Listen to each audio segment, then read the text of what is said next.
Oke, Assalamualaikum warahmatullahi wabarakatuh. Halo sahabat Staypi, hari ini kita kembali lagi dengan program baru kita, yaitu EDMA, Edukasi Mahasiswa. Upgrade your knowledge, improve your skill. Oke, kali ini mungkin minggu yang lalu kita sudah membahas tentang tips and trick bagaimana cara menghadapi UAS. Jadi hari ini sahabat Staypi, apakah sudah tenang karena UASnya sudah selesai atau malah khawatir karena menunggu-nunggu hasil UASnya? Oke, tidak apa-apa. Kali ini kita akan mengajak sahabat Staypi semua untuk liburan, bercanda. Tapi sekarang untuk materi kali ini atau pembahasan kali ini juga akan membahas mengenai fakta-fakta tentang liburan. Nah, dan yang paling serunya lagi, kita akan membahas bersama salah satu dosen yang seru atau mungkin bagi sahabat Staypi semua sudah kenal, yaitu kita akan membahas bersama Ibu Intan Nur Amelia. Bagaimana kabarnya Ibu? Alhamdulillah baik. Nevia baik? Alhamdulillah. Oke. Jadi hari ini kita akan membahas mengenai liburan bersama Ibu Intan Nur Amelia. Ibu mungkin sedikit nih bertanya, Ibu kalau di STI Pers Bandung ini mengajar apa saja? Kalau boleh tahu. Baik. Kalau untuk Ibu sendiri mengajar itu di PAI ya. Di PAI. Iya, betul. Biasanya mengajar mata kuliah psikologi umum. Itu untuk materi perkuliahan intinya biasanya psikologi umum, perkembangan, konseling gitu ya. Tapi di luar dari itu biasanya ada juga mata kuliah pendukung lainnya gitu, seperti bahasa Inggris, terus juga kewirausahaan, seperti itu. Itu ya. Masya Allah ya Bu. Dan mari kita lanjutkan lah ya pembahasannya. Kita langsung aja deh Bu ya, daripada bikin sahabat Staypi penasaran. Mungkin kita buka nih Bu. Mungkin menurut Ibu nih Bu, seberapa pentingkah Bu liburan gitu? Kita bahasnya liburan. Seru banget gitu ya. Kayaknya nih kalau kita bahas liburan itu auranya udah enak aja, auranya udah semangat, betul, udah positif gitu ya, udah beda. Kalau misalnya kayak ngadepin kalau welcome holiday itu beda sama kayak welcome UAS Bu. Welcome UAS, welcome exam, middle exam gitu, betul. Udah kayaknya dangerous banget gitu. Iya betul. Nah kalau holiday itu udah welcome holiday itu udah happy gitu ya. Nah tetapi sebetulnya banyak juga sebagian orang tuh yang menghadapi liburan tuh justru bingung. Betul justru ya Bu. Stres gitu. Di rumah ngapain, schedule-nya apa gitu ya. Orang-orang yang biasanya itu cukup terstruktur gitu ya, sehingga ketika ada rekonstrukturasi dari schedule yang ada gitu, dia udah kebingungan. Wah, nggak ada jadwal kuliah dan lain sebagainya, jadwal organisasi gitu ya. Biasanya ini orang-orang yang ekstrovert gitu. Betul sekali Ibu. Orang-orang yang biasa ketemu orang banyak gitu ya, terus harus di rumah, di tempat yang sempit, di kamar, kurang oksigen gitu. Udah kayaknya udah bingung sendiri mau ngapain gitu. Nah di sini kita akan bahas nih Nev ya. Nah tapi sebelumnya, karena kalau misalnya kita Bu, tips dan triknya dong nih menghadapi liburan gitu ya, supaya liburnya produktif gitu ya. Sebenarnya kita searching di Google gitu ya, udah banyak gitu hasilnya ya. Di Google, di Chrome, di Instagram dan sebagainya, media sosial tuh banyak sekali gitu ya. Nah, Ibu di sini akan bahas dari satu teori dulu nih, Nek. Masya Allah Ibu, gitu liburan ya. dengan teori gitu Bu, dengan teori supaya ini korelasinya tuh nyambung gitu ya, bahwa orang-orang tuh kalau mau happy itu gimana ya gitu ya. Karena seperti yang tadi saya bilang, kalau holiday itu udah positif gitu ya, auranya itu udah kayaknya sugestinya positif. Nah gimana kita bisa ngebangun itunya lebih maksimal gitu. Nah saya akan bahas dari salah satu teori psikologi dulu nih gitu ya. Masya Allah. Karena sebetulnya kalau kita ngebahas tentang happiness ya atau kebahagiaan, orang juga kadang bingung standar kebahagiaan itu apa. Beda-beda ya Bu ya, betul. Tentu standar kebahagiaan Ibu dengan Nevia itu sama. Iya, menurut Ibu mungkin happy, tapi menurut Nevia mungkin enggak. Iya betul. Ya itu istilahnya dalam psikologi itu adalah authentic happiness. Authentic Gitu ya, bahwa happiness. authentic happiness itu dicetuskan oleh salah satu tokoh psikologi gitu ya, namanya tuh Martin apa ya, ibu lupa lagi. Martin Seligman. Martin Seligman itu adalah tokoh salah satu psikologi kognitif gitu ya. Dia mencetuskan tentang teori authentic happiness tadi gitu ya. Bagaimana seseorang itu bisa dengan cermat mengidentifikasi satu kebahagiaan itu sebagai fundamental hidup mereka. Gitu ya. Jadi bahagia itu ternyata gini, kita tahu kepribadian orang itu kan beda-beda ya. Ada kalau familiarnya mungkin Nevia tahu dan lain rekan-rekan Staypi semua. Ada nih orang tuh tipenya itu personalitinya ada introvert, ada extrovert gitu ya. Tentu kebahagiaan, standar kebahagiaannya beda. Ada orang tipenya pragmatis, sanguinis, melankolis dan sebagainya gitu ya. Tipe kepribadian, dan tentu standar kebahagiaan atau authentic happiness itu juga berbeda. Nah, tetapi menurut teori ini mau tipikalnya seperti apapun, kalau 6 fundamental ini bisa dibangun dengan maksimal dalam kondisi apapun happy. Gitu. Iya. Yang pertama itu adalah di sini menurut tokoh psikologi kognitif itu adalah yang pertama wisdom, gitu ya. Apa wisdom? Kebijaksanaan. Wisdom dan juga yang kedua itu adalah knowledge, gitu ya. Wisdom and knowledge. Nah, kebijaksanaan dan pengetahuan. Nah, apa nih kebijaksanaan? Ibu formal-formal banget kalau Iya, betul. Gitu kan. Bakal ada apa nih liburan kaitannya dengan ini ya, Bu? Ada, ujungnya itu ada. Supaya kita bisa memaksimalkan kebahagiaan atau aktivitas yang bikin kita happy itu seperti apa. Jadi orang yang happy itu ternyata dia bisa dengan bijaksana menghadapi semua kondisi, komunikasi, bagaimana dia berperilaku, bagaimana beraktivitas. Nah, fundamentalnya itu apa? Knowledge, pengetahuan. Betul. Pengetahuan kita cari dari mana, kita ambil. Banyak medianya, kita bisa belajar di kampus, belajar di lembaga, belajar di non lembaga, bisa dari handphone, dari gadget dan lain sebagainya. Nah, jadi kebijaksanaan, sikap-sikap bijak tadi itu didukung dengan satu yang penting itu adalah knowledge tersebut gitu ya. Jadi mau seneng juga harus ada ilmunya, harus ada pengetahuan yang harus kita bangun gitu ya. Kalau bersikapnya yang positif artinya kita harus punya knowledge bagaimana kita punya behavior yang baik, skill komunikasi yang baik gitu ya. Tentunya contohnya mungkin Nevia gitu ya, bisa bicara di depan kamera seperti ini dengan baik, jadi happy, jadi ada self confidence yang tinggi gitu kan. Iya, betul. Itu ada pelajarannya, ada knowledge, ada ilmunya Nevia ikut seminar, pengetahuan dan lain-lain, itu membuat happy gitu ya. Jadi tanpa liburan pun bisa happy gitu ya Nevia dengan pengembangan skill. Itu yang pertama, kita harus bijak dan juga harus punya knowledge gitu. Nah, yang kedua adalah istilahnya itu ada courage. Courage itu adalah courage itu adalah semangat. Ya, semangat, gairah ke arah yang positif gitu. Jadi bisa dibilang nothing gitu ya, atau percuma kita punya pengetahuan, kita punya sisi bijaksana gitu, tapi semangatnya loyo gitu, kurang gitu kayaknya. Desire gitu ya, kalau bahasa Inggrisnya tuh desire, gairah atau courage-nya gitu, semangatnya tuh kurang. Jadi memang harus diperlihatkan semangatnya gitu. Itu yang kedua. Nah, kalau yang ketiga itu adalah humanity dan love. Ini love ya, ini biasanya orang-orang ekstrovert nih gitu kan. Kayaknya kemanusiaannya, sosialnya, kecintaan terhadap sesama itu meningkat.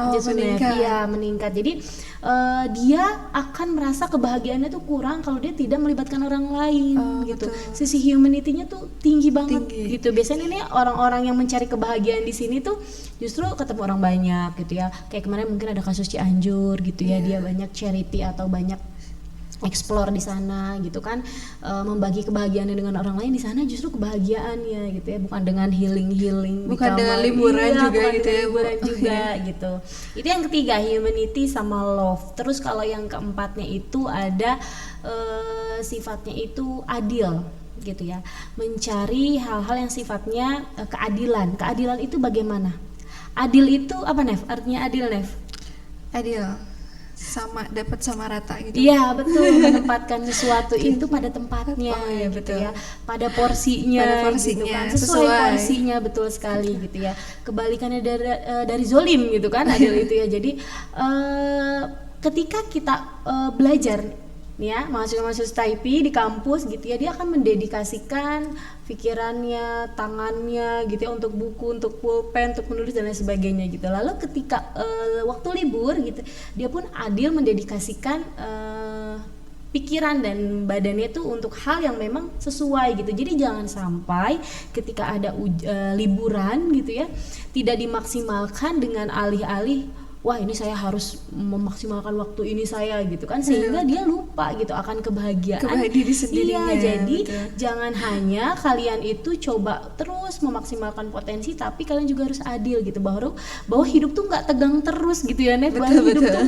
nggak mikir terus gitu, kita tuh harus ada waktu restnya juga, istirahatnya juga gitu. Nah itu ya, jadi jangan sampai Nevia nih udah terlalu fokus belajar gitu ya, terlalu seneng dengan aktivitas kampus organisasinya, harus tetap adil gitu ya untuk merileks gitu badan dan pikirannya. Nah lalu yang terakhir itu ada yang namanya temperamen.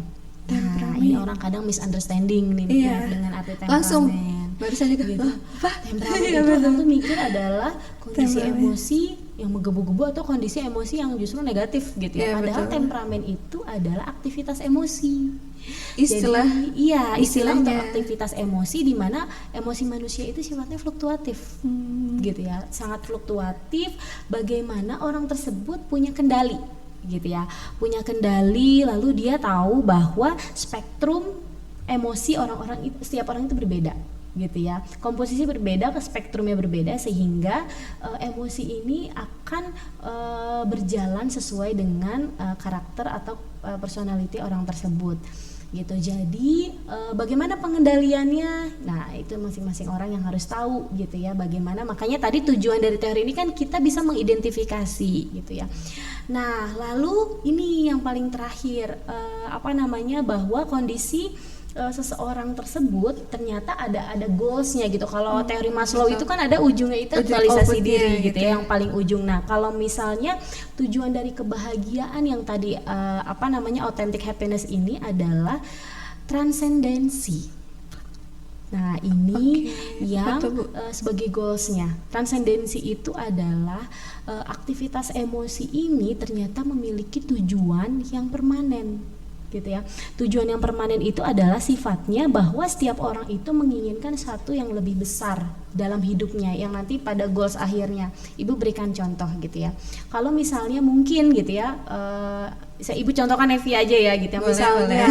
Misalnya goals Nevia itu ketika nanti masa usia lansianya itu mau punya contohnya mandiri secara finansial, misalnya gitu ya, mau dia secara finansial udah tough gitu ya dalam masa-masa usia pensiun dan lain sebagainya. Nah seorang ini dia sudah punya transendensinya tersebut, sehingga dia ada upaya-upaya selama hidupnya dengan happiness yang 5 tadi gitu ya. Upayanya apa saja gitu, sehingga goalsnya itu bisa tercapai gitu. Jadi dan sifatnya ini permanen gitu. Jadi artinya Bu, kalau orang mau bahagia berarti harus tahu teori ini ya, enggak juga gitu ya. Salah satunya gitu ya. Salah satunya ketika orang sudah memahami yang tadi 5 tadi, otomatis insya Allah transendensinya itu akan tercapai gitu ya. Misalnya upaya-upayanya, misalnya Nevia akan banyak mengikuti misalnya seminar bagaimana memanage keuangan gitu ya, bagaimana menjadi seseorang yang bijak dalam mengelola uang dan sebagainya gitu ya. Atau mungkin orang-orang tipikalnya transendensinya ketuhanan gitu ya, atau kita mau menghadapi akhir lansia kita itu dengan menjadi diri yang lebih baik gitu. Upayanya pasti banyak gitu kan, kita ikut pengajian, ikut dan lain sebagainya gitu ya, membaca, menghafal Al-Quran gitu ya, bisa seperti itu. Jadi transendensi orang itu berbeda-beda gitu. Nah Ibu, upayanya dari yang kelima tadi secara perilaku itu apa saja gitu ya. Tentunya seperti hal-hal yang sifatnya konsisten gitu kan ya. Terus juga sifatnya itu mau berusaha sadar gitu bahwa hidup itu memang sebetulnya gini, hidup badan manusia itu, ada satu penelitian yang menyatakan badan manusia itu diperuntukkan untuk hal-hal sebetulnya yang tidak nyaman, untuk menghasilkan satu yang nyaman gitu ya. Contohnya misalnya ketika kita mau sehat itu kita nggak boleh banyak makan misalnya yang nggak sehat, yang manis-manis, Iya. yang banyak gorengan, sedangkan itu justru yang enak gitu. Iya betul. Ketika kita mau sehat, tulang-tulang kita kuat secara kinestetik, justru badan kita itu harusnya nggak enaknya dengan apa? Olahraga, capek gitu kan Capek. ya. Iya betul. Lalu ketika kita mau pinter, itu kita harus banyak mikir. Mikir Banyak belajar. mikir itu capek, Iya, betul. gitu kan. Jadi memang badan manusia itu sebetulnya ketika mau idealis dan baik itu balance, seimbang. Harus siap capek ya, Bu. Iya, harus siap capek, harus siap gak enak, dan itu harus kita sadari betul, Iya, betul. gitu ya. Nah, itu Nevia. Jadi kalau misalnya itu teori awal gitu Teori ya, awal teori ya. awal bahwa ketika kita memang mau happy, gitu, kita harus sadar bahwa satu kebahagiaan itu digapai juga dengan ada caranya gitu. Jadi jangan Ada sampai, ilmunya, iya betul. Bu. Jangan sampai ada dua di tipe orang yang ketika mau bahagia bingung. Saya mau seneng gimana ya gitu. Bahagia, Atau, bagaimana caranya bahagia ya? Ada orang juga yang justru kebablasan gitu kan. Wah, tahu saya caranya bahagia, Iya. tapi dia nggak tahu gitu batasan-batasannya sampai Iya, mana betul, ya. gitu. Itu apa namanya, sebagai ini dulu ya, pembukaan dasar Iya, gitu ya. betul.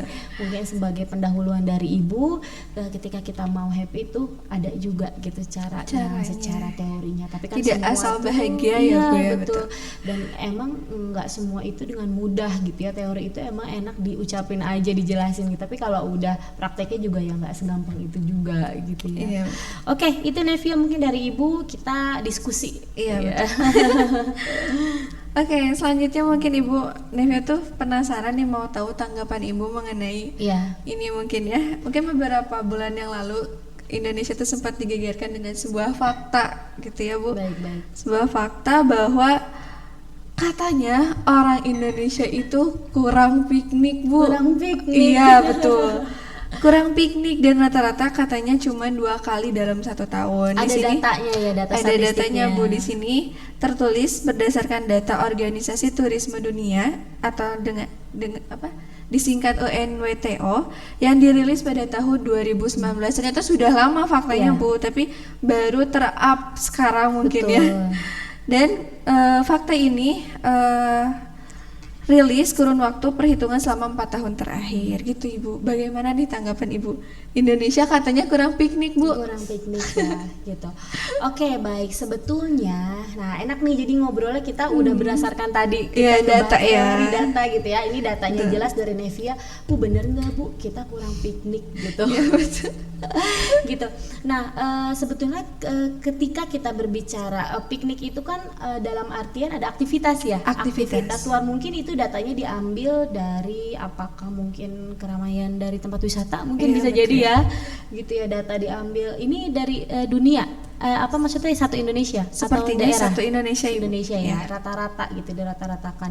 Artinya mungkin diambil dari aktivitas sosial orang Indonesia gitu, atau aktivitas piknik. Kita juga harus bisa melihat ini dari kacamata lain gitu ya, dari second opini.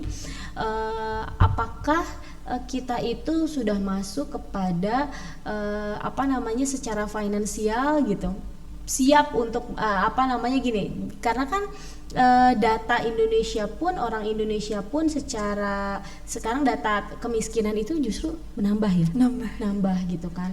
Mungkin Artinya, faktornya juga itu ya, Bu. iya, betul sekali, apalagi sekarang pandemi juga gitu kan. Orang tuh memaksimalkannya itu sudah pada tahap ke premiernya dulu gitu, ke sandang pangannya dulu gitu. Jadi Iya, mungkin betul. aktivitas luarnya mereka menomor kesekiankan gitu Iya, ya. Jadi betul. memang bukan hal yang prioritas untuk saat ini gitu. Sehingga mungkin jika data tersebut diambil dari aktivitas sosial masyarakat, mungkin ada penurunan atau masih sangat minim gitu orang-orang yang aktivitas ininya, berwisatanya gitu ya. Gitu, atau pikniknya gitu. Saya sendiri pun, Ibu sendiri pun lupa ya kapan terakhir Lupa. piknik gitu, tapi Iya, ya tetap Masya Allah. happy, alhamdulillah, Alhamdulillah, gitu. ya, Bu. Nah, mungkin dari sisi positifnya tadi kita bisa ambil kesimpulan bahwa sebetulnya kita tidak perlu memandang data tersebut hal yang negatif Iya, gitu ya. betul. Mungkin orang Indonesia saat ini sudah bisa mengganti aktivitas untuk kebahagiaannya gitu ya, pikniknya itu ke hal-hal yang lain gitu ya. Iya, betul. Apakah dengan keluarga di rumah, dengan aktivitas sosial di rumah gitu, karena memang kita harus tahu sendiri makna piknik itu bagaimana gitu ya, dan itu tidak bisa dijadikan standar. Oh, orang Indonesia ini kurang bahagia, kurang piknik sama dengan kurang bahagia, enggak juga Enggak juga gitu. ya. Kita tadi udah punya teori tadi gitu Iya, ya. betul. Karena saya pribadi pun, ibu pribadi pun tidak terlalu mengutamakan hal yang piknik itu adalah suatu keharusan Iya, gitu ya. Nggak tahu yang lain karena ini butuh observasi juga gitu Iya, ya. betul. Jadi kalau menurut opini saya sih seperti itu. Jadi ya mudah-mudahan kita semua bahagia ya, mahasiswa-mahasiswa STAIP. Ya, karena mungkin kata ibu tadi ya, authentic happiness setiap orang itu berbeda-beda. Iya, Mungkin betul. ada yang liburannya dengan quality time di rumah, Iya, atau betul sekali. atau dengan ya tidak dengan berwisata gitu ya, Ibu. Iya, betul. Masya Allah sekali ternyata gitu, sahabat STAIP ya. Nah, tadi setelah kita berbincang tentang teori-teori tadi, mungkin Ibu bisa memberikan tips and trick relasinya gitu ya, Bu, antara teori tadi dengan, jadi kita teh harus liburan yang bermakna tuh kayak gimana Iya, gitu, Bu. Iya. Oke, nah ini sebetulnya Ibu mau ngasih sedikit tips sama trik ini yang anti mainstream ya. Masya yang Allah, apa tuh? mudah-mudahan tuh yang nggak banyak juga. Ini kalian harus nonton ini supaya tahu, karena di Iya, Google betul. tuh pasti kalau searching itu ya itu aja. Itu aja ya, biasa Ini ya, Bu. jawabannya nggak seperti di Google. Limited ya, Bu. Masya Allah. Limited gitu ya. Nah, nanti spesifik kalau Ibu di sini nanti akan banyak ada mencontohkan itu kalau perempuan gitu nih ya, kalau misalnya lagi libur gimana gitu. Jadi cewek-cewek ini nonton gitu. Wajib Mungkin belum nonton terpikirkan ya, Bu. nih liburan nih mau ngapain gitu kan. Iya, Mudah-mudahan betul. di sini nanti bisa keinget, oh iya betul ya gitu, bisa melakukan aktivitas ini. Nah, yang pertama secara umum gitu ya, coba kita bisa mereschedule atau kira-kira resolusi apa nih yang susah dilakukan kalau misalnya kita lagi kuliah gitu kan. Jadi aktivitas-aktivitas yang sudah kita punya program dan itu terbentur atau biasanya tercancel program tersebut tuh karena sibuk kuliah gitu ya. Jadi coba buat resolusi apa saja yang bisa nih kita lakukan, dimaksimalkan pada saat lagi liburan gitu ya. Contohnya misalnya nih, kalau perempuan dan ibu ini pernah dulu lakukan waktu lagi kuliah Kuliah. S1. Iya. Apa Itu tuh, Bu? adalah diet. Hidup sehat ya. Hidup Diet itu sehat. artinya Bukan itu ya, Bu. iya, Betul. diet itu hidup sehat. Jadi kalau sehat. lagi kumpul sama teman-teman nih di kampus, makannya itu amburadul gitu ya. Makannya tuh kayak Apa aja ya, apa Bu, yang ada aja, di kantin. cimol, cilok, Peracian. peracian, semua gitu. Sedangkan kan Betul. iya, jadi kalau misalnya lagi liburan panjang tuh masak jadi diambil alih sama Iya. kita gitu ya. Iya, Bisa di betul. rumah mungkin biasanya sama ibu gitu, wah diambil alih sama kita gitu ya, sama perempuan-perempuan di rumah, atau sama laki-laki sama ikhwan Bisa juga jadi, bisa ya. jadi gitu kan.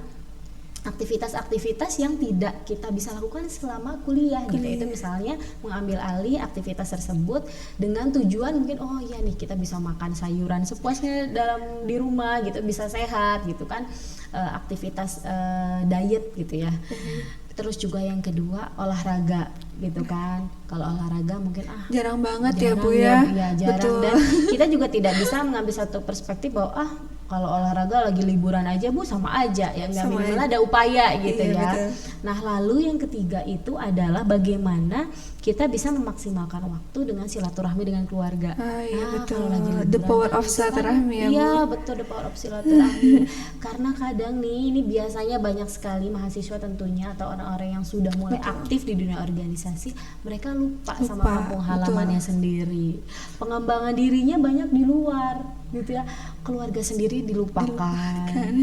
Kampung sendiri dilupakan, anak-anak kecil gitu ya, Iya, keluarga-keluarga yang memang butuh tuh justru skill-skill kita itu mereka terabaikan. Nah ini adalah waktu yang tepat pada saat liburan, pengembangan dirinya, attachment badan kita, fisik kita itu ke keluarga gitu. Jadi itu waktu yang tepat gitu. Jadi kelihatan nih kalau waktu-waktu misalnya Sabtu Minggu masih sibuk sama kuliah, ini setiap hari tuh bisa nongol gitu di oh ini lagi libur ya gitu ya. Jadi aktivitas coba maksimalkan dengan keluarga dan orang-orang terdekat gitu ya. Pindah dari kampus pindah ke keluarga ya. Betul. Terus dari juga, kampus ke kampung ya Bu. Iya dari kampus ke kampung betul sekali gitu. Terus juga bagaimana kita bisa memaksimalkan aktivitas kayak misalnya dekorasi kamar. Iya gitu betul ya. Ibu. Itu ya mengubah kamar, gitu kan supaya nanti nih di semester baru nih ada ini baru suasana gitu kan, baru gitu. Karena kayak dekorasi kamar juga kita tuh kadang butuh waktu yang lama gitu ya. Betul. Sehari-hari ini bangun pagi dengan aktivitas biasa yang rutinitas gitu. Jangankan buat ngedekor kamar ya Nevia buat ya. beres-beres juga. Beres-beres juga kadang mungkin gitu. Susah ya Bu. Dijama gitu ya, dijama takhir gitu ya. Bisa dibatkan kayak gitu. Nah, bisa mungkin kita sekarang kan udah banyak nih tips-tips juga ya Bu. Banyak kayak dekor kamar yang estetik tuh gimana. Iya betul, banyak sekali ya Bu itu di Instagram yang cukup rendah gitu kan, nggak perlu biaya mahal gitu kan. Banyak konten-konten juga yang bisa kita ini gitu ya dijadikan ini. Nah itu lalu juga misalnya kalau cewek-cewek nih mungkin itu kan untuk kayak buat ini badan gitu ya, kayak bikin masker gitu, atau mungkin kayak buat facial wash sendiri aktivitas-aktivitas yang bisa untuk self care gitu.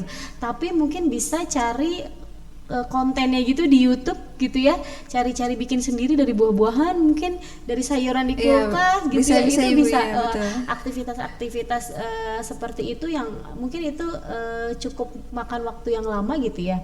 Karena apa? Karena dalam informasi yang coba Ibu cari gitu ya, salah satu aktivitas yang bisa membuat kita justru stres gitu adalah aktivitas gini. Jadi orang tuh kadang liburan sama dengan istirahat di rumah, tiduran di kasur sambil main handphone. Nah, itu justru adalah kondisi di mana depresi, lalu juga penyakit-penyakit mental lain itu justru bermunculan dari situ ya Bu. Nah, dari tips-tips yang tadi Ibu mau mengembangkan juga di sini, ternyata jangan sampai kita mensalahartikan kondisi tersebut gitu. Karena seseorang yang berdiam diri di kamar dengan tujuan mungkin untuk istirahat gitu ya, istirahat akan memunculkan beberapa penyakit psikologis atau penyakit mental. Itu salah satunya ada digital fatigue. Nevia pernah dengar digital fatigue? Baru dengar Bu, barusan. Ya. Digital fatigue itu adalah kondisi kelelahan seseorang secara fisik dan psikis. Gitu, secara mental, secara fisik gitu. Karena mereka pertama itu adalah kurang oksigen. Ya, kalau di kamar itu kan belum tentu pencahayaan setiap kamar itu sama ya. Iya, ventilasinya juga itu adalah kurang oksigen. Lalu juga kedua kurang perhatian secara fisik gitu ya, karena dia sendiri gitu kan. Lalu juga kurang asupan sinar matahari. Lalu juga aktivitas fisik dan kinestetiknya itu dalam satu arah gitu. Jadi kondisi gerak fisiknya juga sangat minim gitu, sehingga secara tidak langsung itu akan memunculkan penyakit-penyakit fisik atau psikis gitu ya.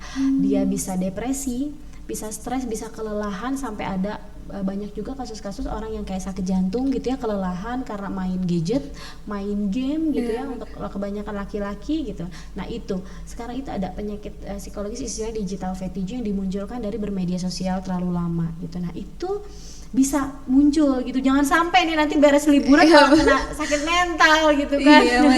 Masih bilang mental gitu betul kan. Ibu. Nah lalu yang kedua itu kayak penyakit OCD gitu ya, obsessive compulsive disorder gitu, karena mereka biasanya aktivitas di luar gitu kan, terus tiba-tiba libur dia harus cemas diam, gitu kan ya, diam, dia cemas, nggak ngerasa ketemu banyak orang semuanya kan. Jadi karena orang tua mungkin tahu aktivitas libur, jadi ya mau nggak mau harus di rumah, tapi di rumah pun dia bingung mau ngapain gitu, malah muncul kecemasan gitu yang muncul karena dia nggak ada aktivitas. Itu bisa saja terjadi. Lalu juga ada penyakit-penyakit seperti kayak PTSD gitu ya, post traumatic syndrome disorder gitu. Jadi dia itu justru adanya pasca trauma secara tidak langsung nih belajar yang banyak gitu ya. UAS itu kan sehari berapa mata kuliah ya Nevia ya? 3 sampai 4 gitu ya. Terus dia harus belajar, maksudnya ujian, satu buku, satu pelajaran gitu ya, dia harus menghafal 4 buku kalau yang memang disekaligus,kan gitu ya. Terus dia akhirnya ternyata ada trauma otak sendiri pada saat belajar. Nah, tidak bisa di-manage dengan baik, muncullah PTSD ini gitu kan. Dia kayak kelelahan gitu kan, kayak mungkin banyak bengong gitu. Terus dia muncul rasa sedih, pengen sendiri gitu. Nah, itu adalah gejala-gejala yang mungkin muncul gitu ya ketika kita tidak bisa memanage waktu healing tersebut, waktu berdiam diri kita sendiri tersebut dengan maksimal gitu.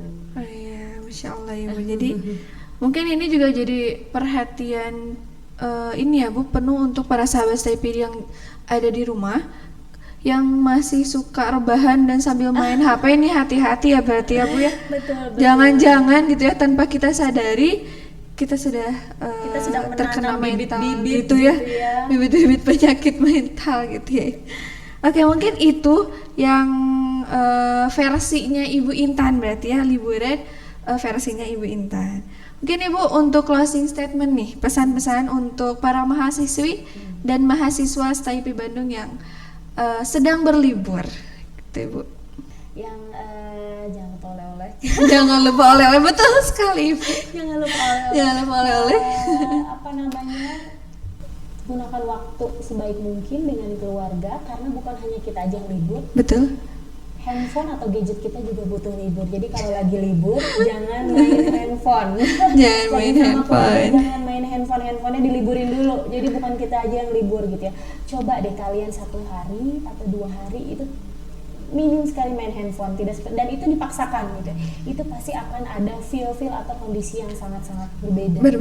Bisa maksimal sendiri, atau mungkin kalian bisa sengajain gak ada kuota gitu ya, atau mungkin sengajain lowbat gitu ya handphonenya gitu. Wifi-nya cabut gitu ya Bu. Wifi-nya cabut di rumah. Disengajakan, bukan artinya kalian lempar handphone gitu, tapi dalam kondisi kalian sadar handphonenya dimatikan, itu dalam 1-2 hari nanti kalian malah akan ketagihan gitu ya.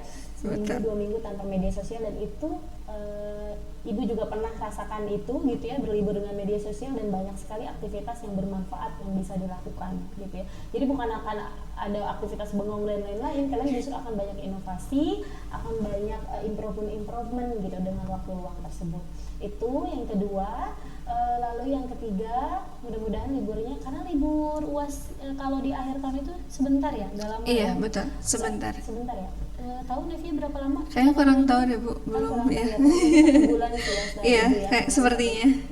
Gunakan 1 bulan ini dengan maksimal, karena ada teori behavior atau tingkah laku yang membahas bahwa minimal 20 hari sampai 40 hari untuk pengembangan atau perubahan kebiasaan gitu ya. Kalau mau membentuk satu habit, ya saya mau jadi orang, saya punya kebiasaan menghafal Quran, atau kebiasaan sholat tahajud nih ya, mumpung pagi-pagi nggak siap-siap ke kampus gitu ya, bisa bobo gitu ya, gitu. Coba lakukan pembiasaan baik, karena lewat dari 1 bulan insya Allah itu akan menjadikan kebiasaan yang baik, perubahan tingkah laku atau perubahan pembiasaan. Itu teori pembiasaannya Skinner ada di psikologi. Nah, itu mungkin tips trik Ibu atau closing statement dari Ibu, mudah-mudahan membantu dan membuat kalian semangat untuk liburan dan membuahkan hasil perubahan gitu ya, produktif gitu. berkualitas, betul sekali. Oke, Masya Allah Ibu. Mudah-mudahan para sahabat STIP semua yang ada di rumah dan mendengarkan konten ini sampai selesai, mudah-mudahan bisa berlibur dengan berkualitas gitu ya Ibu ya. Oke, mungkin itu saja edukasi mahasiswa hari ini. Mudah-mudahan kedepannya kita bisa terus produktif ya. Makanya para sahabat STIP di rumah jangan lupa like dan subscribe agar kita semua bisa terus semangat berkaryanya dan terus semangat membuat kontennya gitu. Mungkin sekian yang bisa saya sampaikan. Saya Nevia Auliasyah, mewakili kru yang bertugas, pamit undur diri. Wassalamualaikum warahmatullahi wabarakatuh. Bye bye.